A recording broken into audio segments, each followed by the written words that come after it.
Hi, Lita. How you doing? Got your work up now. You got a real nice consistency going on here. You're starting really to develop a very cohesive feel, and that's a good thing. Right now, I think the AE or the EA is carrying you very nicely, and you've also branched off that, taking the colors and incorporating those into the typography you've chosen for the background pages of the portfolio. It's a smart move. Good job. These are set up pretty well. I would go ahead and review the way that they ask you and require to format a cover letter as a business correspondence. Main thing you're missing is the date and the mailing information of the recipient. So try to get that really taken care of. I'm not real sure. You got this red line through this type in your cover letter, so that's kind of curious. Then over here, your resume, and then we would definitely want you to set that up as a traditional resume, and you can go ahead and take a look at the class notes, and also don't forget to look at the textbook for ideas on how to set up your resume. Okay, so then we get into the portfolio. Good page size, really good, interesting page size. Love it. I see that you're starting to try to use the grid, and that's fantastic. You're not there yet, but basically what the grid would do, and let's go to this page right here because you're starting right here, and this page could actually be gridded out to at least a 3-column grid. But right now you're looking at this piece. These would have to be equal widths. So that's the idea behind a grid, is that you have 3, 1, 2, 3, so they're equal in length, in width, okay? And then the same thing here, 1, 2, 3. That would be your 3x3 grid, and that's how you would fit your work into the 3x3 grid. Just remember, in the 3x3 grid, there are 9 equal quadrants, okay? That's the best way to think about it. But this is good. Keep working with the grid. Take another look at that video I posted. Do a little bit of research on how to design and how to set up composition using a grid. This is an excellent piece. I think this is your strongest piece. I think it's smart to open with that piece right there. This piece here, I would not put in that frame. And it's a great idea to put this in a frame and put it on a wall and show it like that. It's a fantastic idea. And these are good ideas right here. But this frame right here, you can't tell if it's part of the poster or if it's part, you know what I'm saying? So, and I didn't think that kind of diamond border was part of the poster. I may be wrong, but it is now part of the work. So it's kind of confusing as to what is the work and what isn't. So try to find a different way to post that without using such a decorative frame to interfere with the borders of the poster, so the viewer can tell exactly where the poster ends and where the frame begins. This is done well. I'm going to show you an example of a great way to present business cards and letterheads, and this is right here. It's just a really, really good mock-up of, and an interesting and fun to look at. So, and that is too, that is as well, but I think there's a few different things that you can do with that. I wouldn't show the back of the envelope.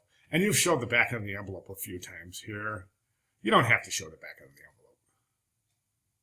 Unless there's graphics on there, and they're very rarely, I can't think of any situation where you want graphics in the back of an envelope. Actually, that's not true. I can think of a few. And if you are going to put graphics on the back of an envelope, then you should show the back of the envelope. But if not, don't. This ad looks great. Good job there. These pieces right here, you're saying this is a brochure, but you're showing 4 flat pieces. Now, I've mentioned this before. Can you print this out and mock it up, or at least mock it up in Photoshop so that we know what is what here? Back, front, left, right. Okay. Oh, I see what you're saying. Well, shouldn't the front go first? So, and it wouldn't go left, right. It would. I think the best way to say it would be front, inside, front. Well, no, actually, that's fine. That's fine, because there's only 4 pages.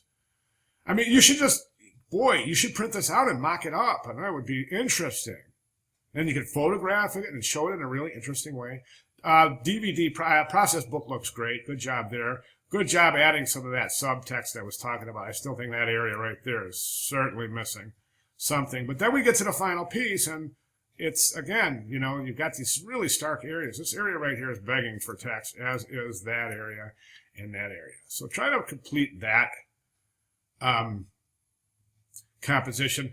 Now, the website, I would say, you know, go ahead and show 3 pages deep right here in your portfolio, because this doesn't work. I've tried clicking out. It doesn't go anywhere. And if you send your portfolio to somebody, you know, electronic correspondence, and the link doesn't work, it's going to be over for you. So I think it's a good idea to just show the portfolio. Link it out, provide the link, but don't put it in the portfolio. I mean, you'll have a chance to show the work, but I think unless you're positive that link is going to work, because if the link doesn't work, whoever's looking at your work is going to stop right at the point where the link doesn't work, and you would too if you're looking to hire somebody. You know what I'm saying? Okay, this piece, digital graphics design, and then you've got your digital graphics design, and that's great. Publication design, that's good. That's a good job right there, mocking that up. That looks fantastic. See how much more interesting it is to do that? This is so much more interesting to look at. And then we've got a few things missing, as you said. Now, I'm not going to go through this right now because that's going to be up to you, but I will say that you've got your requirements list. Let's find that. Where did I put it? Oh, you know what? Here it is. You've got your requirements list. Okay, so you need to go through that, make sure everything is accounted for. I'm going to do so in the final week to make sure, and if you're missing items, then you'll be then it'll reflect on the grade, because this is given by the department. I mean, this, you have to match these requirements. Absolutely. My hands are tied on that one. Because right now you're not. There's a few things that are missing. For example, you're calling, let me see, you're calling acrylic painting a collateral piece, and that's not true. That's not, acrylic painting's not in collateral. Acrylic painting would go down in electives. You see what I'm saying? So make sure this stuff is all jives. Oops.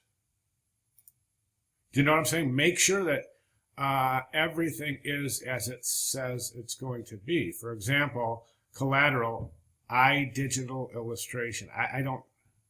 I'm not sure what iDigital illustration is, but that says, let's go ahead and, yeah, that definitely says iDigital illustration. I'm not real sure what that is, but I mean, unless you're saying digital illustration, I'm not sure. I'm not sure. So forgive me there. But if it is a typo, then make sure that you address that.